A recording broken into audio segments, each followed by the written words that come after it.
여러분 안녕하십니까? 핫 이슈가 되고 있는 미국 경제 뉴스의 핵심 포인트와 배경을 알기 쉽게 요약 정리해드리는 특별 코너 사운드 오브 경제입니다.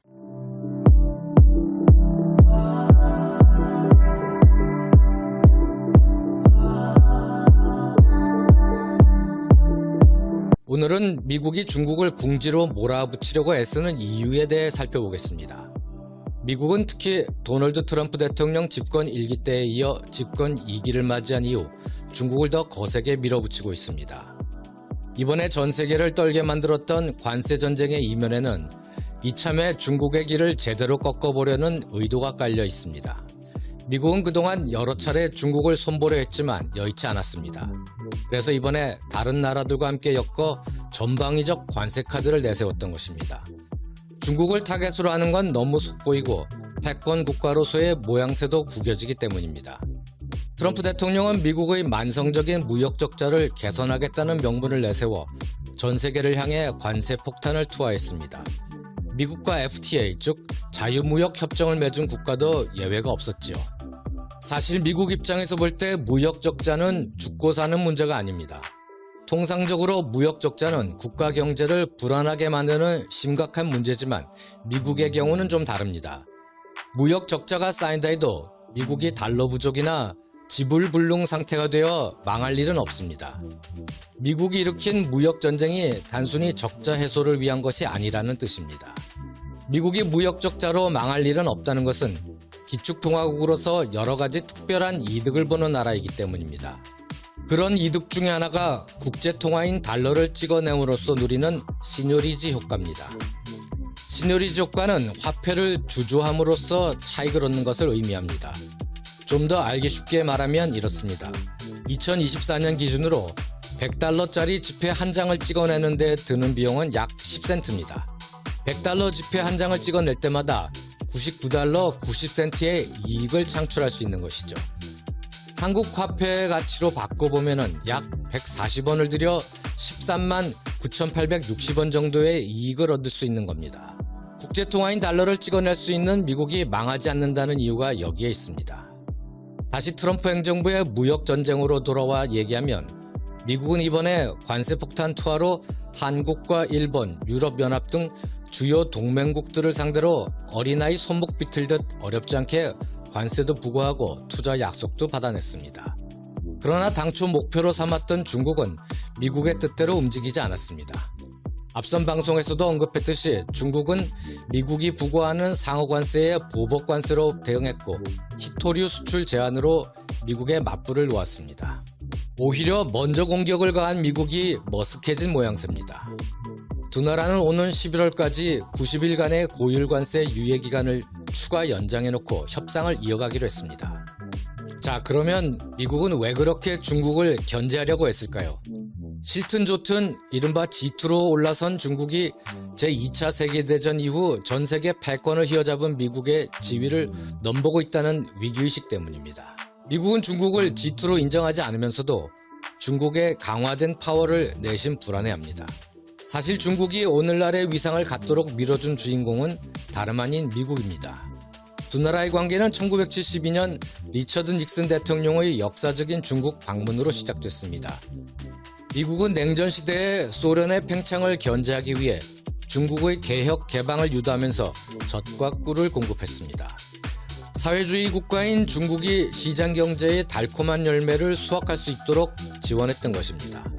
중국이 시장 경제의 맛을 보면 서방의 자본주의 체제처럼 변할 것이라고 기대했던 것이죠.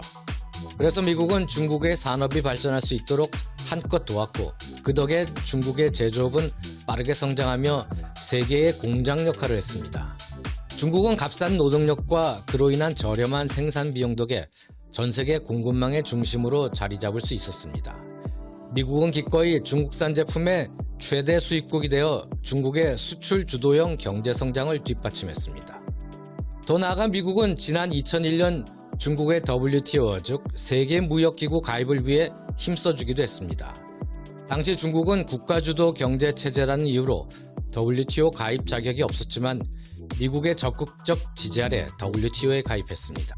미국은 중국이 WTO에 편입되면 자본주의 시장 경제 체제로 변할 것으로 기대했습니다. 아울러 중국이 미국에 의존하는 동맹국이자 과거에 도움받은 것들을 고맙게 여기는 동생 같은 나라가 될 것으로 예견했었죠. 그러나 미국의 희망 섞인 예측은 보기 좋게 빗나갔습니다. 중국은 WTO 가입을 발판으로 비약적인 성장을 거듭하면서 오히려 미국의 패권을 넘보는 나라로 발돋움했습니다. 중국은 사회주의도 포기하지 않았습니다. 미국 입장에서 지난 세월을 되돌아보면 후회 막심한 일이 하나둘이 아닙니다. 굶주린 고양이 신세였던 중국을 돌보면서 키워줬더니 은인을 가볍게 여기는 호랑이로 변했다는 게 미국의 시각입니다. 중국은 사회주의 경제체제와 시장경제 메커니즘이 결합된 독특한 시스템을 가진 나라입니다. 미국이 자본주의 잣대로 중국의 고질적인 문제점을 지적하며 압박하지만 중국은 물러서지 않습니다. 중국의 지식 대상권 절취와 중국 시장 진출 기업에 대한 기술 이전 의무화, 환율 조작 문제, 그리고 보조금과 수입 및 수출 제한 등 각종 비관세 장벽 등은 두 나라의 해묵은 갈등 요인입니다. 더욱이 미국의 집권 세력과 중국의 집권 세력이 추구하는 통치 아젠다가 서로 비슷합니다. 그래서 부딪힐 수밖에 없습니다. 트럼프 대통령이 집권 1기 때부터 미국 중심의 질서를 강조해온 아메리카 퍼스트, 즉 미국 우선주의와 시진핑 주석이 내세운 중국몽은 모두 글로벌 패권을 추구하는 것입니다. 지난 2013년에 시진핑 주석이 제시한 내륙과 해상을 통해 세계로 뻗어나가겠다는 현대판 실크로드 전략 1대1로도 중국몽의 일환입니다. 전근대적 농업 국가였던 중국은 여러모로 미국을 위협하는 초강대국으로 성장했습니다. 더 이상 논두렁에 앉아있던 홀리개 같은 존재가 아닙니다. 중국이 미국을 못 따라갈 것이라고 여겼던 인공지능과 우주산업, 군사기술과 반도체, 전기차, 배터리 등 미래의 핵심 전략기술 영역에서도 중국의 약진이 두드러집니다. 미국으로선 위기감을 느낄 수밖에 없습니다. 미국이 중국을 진정으로 견제하기 위해 신경을 곤두세우는 것은 관세를 앞세운 무역 제재가 아니라 기술 분야입니다. 미국이 중국에 대한 첨단 반도체 장비 수출을 제한한 것이나 지난 2019년부터 5G 통신 기술로 앞서가던 화웨이를 글로벌 블랙리스트에 올려 스마트폰 생산을 가로막은 것 등에서 미국의 위기의식을 읽을 수 있습니다. 미국은 중국이 오래전부터 미국의 기술과 지식 재산권을 도용해왔고 화웨이와 같은 중국 기업들이 미국의 정보와 기술을 빼내는 스파이 활동을 한다고 주장해왔습니다. 미국은 중국을 견제하는 명분을 쌓는 과정에서 중국과 관련된 다양한 이슈를 도구로 활용합니다. 이럴 때 잘 쓰이는 게 인류의 보편적 가치와 자유민주주의 가치 수호입니다.